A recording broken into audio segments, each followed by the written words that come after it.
දිවයිනේ විවිධ ප්‍රදේශවලින් සමාජ මාධ්‍ය සහ විවිධ සංනිවේදන මාධ්‍ය ඔස්සේ කාන්තාවන් ඉලක්ක කරගනිමින් ඔවුන් මුලා කර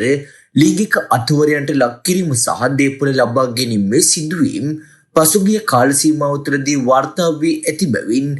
ඒ සම්බන්ධව පොලිසිය විසින් විශේෂ නිවේදනයක් නිකුත් කර තිබේ.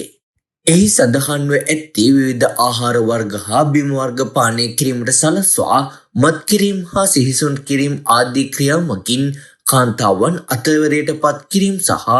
දේපළ සොරකම් කිරීමේ සිදුවීමෙන්ම වංචනික පුද්ගලයන් විසින් විවාහ කරගන්නා බවට පොරොන්දු ලබා දෙමින් කාන්තාවන් රවටා ඔවුන්ගේ විශ්වාසවන්තභාවය ඇති කරගෙන අනතුරුව මුදල් හා දේපළ ලබා ගැනීම සිදු කරන අතර අවසානයේ මනුෂ්‍ය ඝාතනයන්ගෙන් කෙළවර වූ අවාසනාවන්ත සිදුවීම්ද නිරීක්ෂණය වී ඇති බවයි. ඒ අනුව මෙම සිදුවීම් සම්බන්ධව අවධානය යොමු කර අවශ්‍ය පියවර ගන්නා ලෙස සහ මහජනතාව ආරක්ෂා කර ගැනීම සඳහා මෙම දැනුම් දීම සිදු කරන බව ශ්‍රී ලංකා පොලිසිය නිවේදනයක් නිකුත් කරමින් සඳහන් කරයි.